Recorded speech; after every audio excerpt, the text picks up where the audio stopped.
também foi tocado tangencialmente na sua fala inicial, a infiltração do crime organizado na política. Me parece muito natural que isso aconteça pelo encontro de interesses na lavagem de dinheiro e também no financiamento de campanhas. Mas eu queria ouvir do senhor pela experiência já de tantos anos. Eu vou fazer um merchandising aqui. Nós estamos lançando no dia 26, eu e o colega advogado do IRI, o Valfrido Vardi, nós estamos lançando um livro que será uma contribuição, né, para os senhores, para o Brasil. Só não trouxe um exemplar que não chegou ainda da editora. Está sendo lançado dia 26, que é o Brasil Livre das Máfias.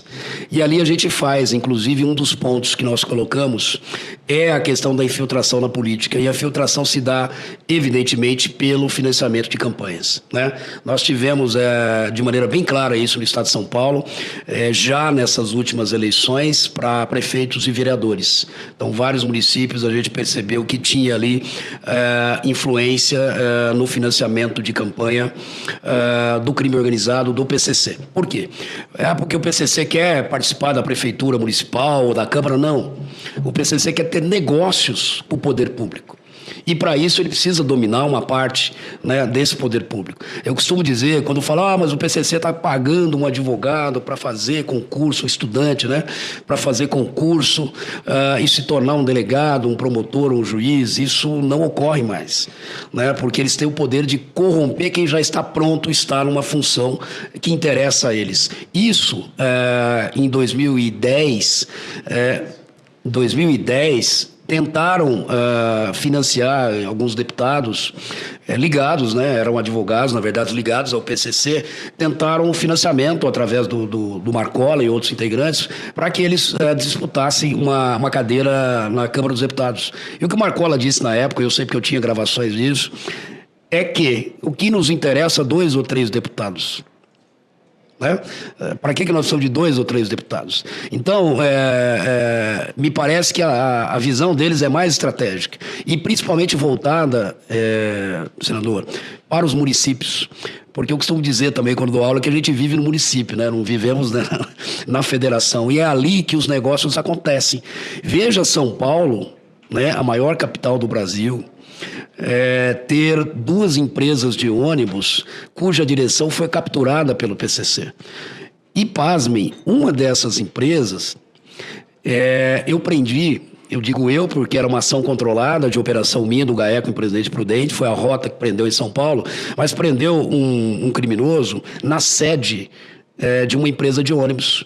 Na época era um micro-ônibus, né, ainda, era uma cooperativa. E chamou atenção porque ali havia um fundo falso com 600 quilos de droga, dinheiro, etc. O indivíduo, alcunhado pelo apelido de Cebola, né, que é o Silvio de Almeida, Silvio Luiz, se eu não me engano, está foragido até hoje. Ele foi preso lá por nós, com 600 quilos de droga, no pátio de uma cooperativa. E aí nós deflagramos, eu também coordenei em São Paulo, a Operação Sharks, em que a gente descobriu que o PCC mandou 1 bilhão e 200 milhões de reais para o Paraguai, né? Toda a arrecadação praticamente interna era mandada para o Paraguai, aí sim através de dólar cabo, usando doleiros.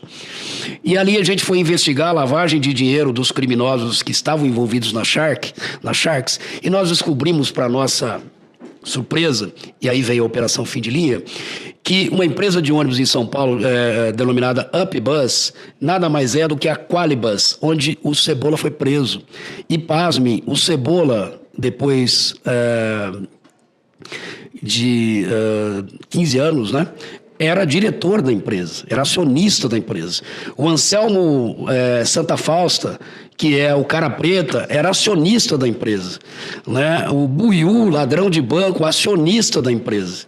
Então, veja, isso tudo passou pelos setores de controle interno da Prefeitura Municipal de São Paulo, das controladorias, do Tribunal de Contas. Só a Espetrans tem quase 2.000 servidores. E eu dando uma entrevista, o prefeito até ficou chateado comigo, falou, doutor, mas não dava para descobrir. Eu falei, eu até inventei um verbo, senador. Eu falei, dava, era só dar uma googada. É só digitar o nome desses diretores em fonte aberta. Queria verificar que são procurados, inclusive, em lista de difusão vermelha da Interpol.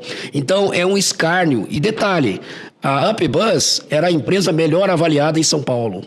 prestavam um serviço muito bom para a população.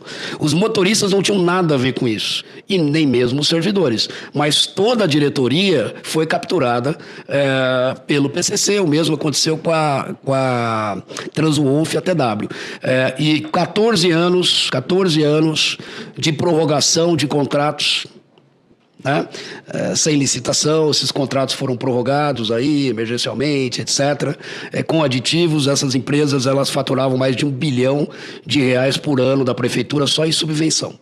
A Prefeitura de São Paulo paga R$50 mil por cada ônibus rodado. Por isso que é um ótimo negócio. Então, qual o problema do crime organizado também hoje, senador?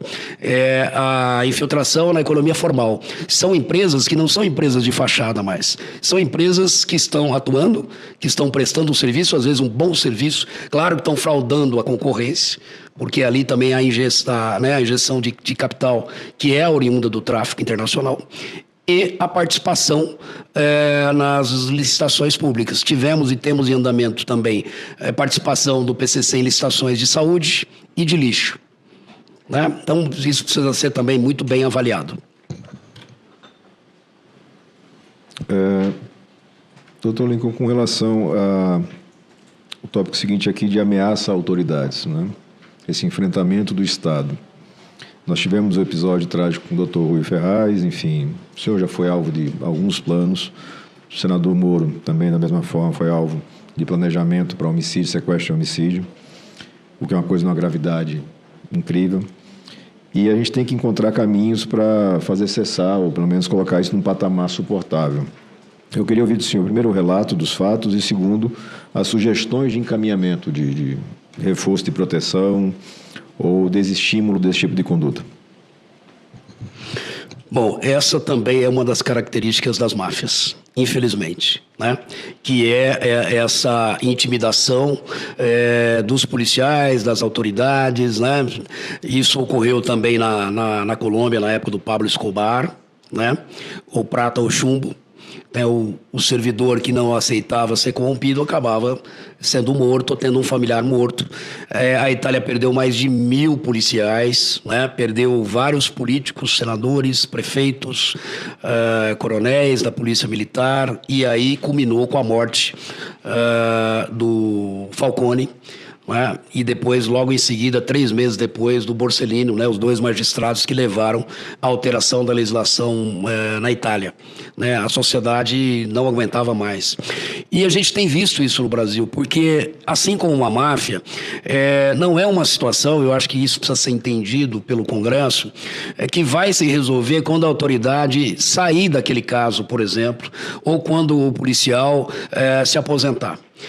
Antes do Dr. Rui, que foi um amigo pessoal, trabalhei muito tempo com o Rui, para mim uma das pessoas que mais entendia de PCC no Brasil, né? Aprendi muito com o Dr. Rui.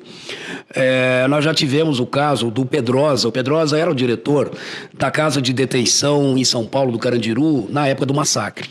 Então ele ficou marcado por aquilo. E ele também era o diretor, em 93, da Casa de Custódia e Tratamento de Tremembé, que era apelidado de Piranhão, que era uma casa de castigo, né, onde os criminosos que praticavam crimes dentro do sistema ou participavam de rebeliões iam para lá, e também criminosos com problemas, às vezes, de saúde mental, né? E o Pedrosa também era diretor, um diretor bastante rigoroso, e ele ficou marcado por isso. Ele foi morto 7 anos depois da aposentadoria, com quase 70 anos, foi fuzilado em São José dos Campos, né? Então, quando há um salve, esse salve será cumprido. É uma questão de honra. Por quê?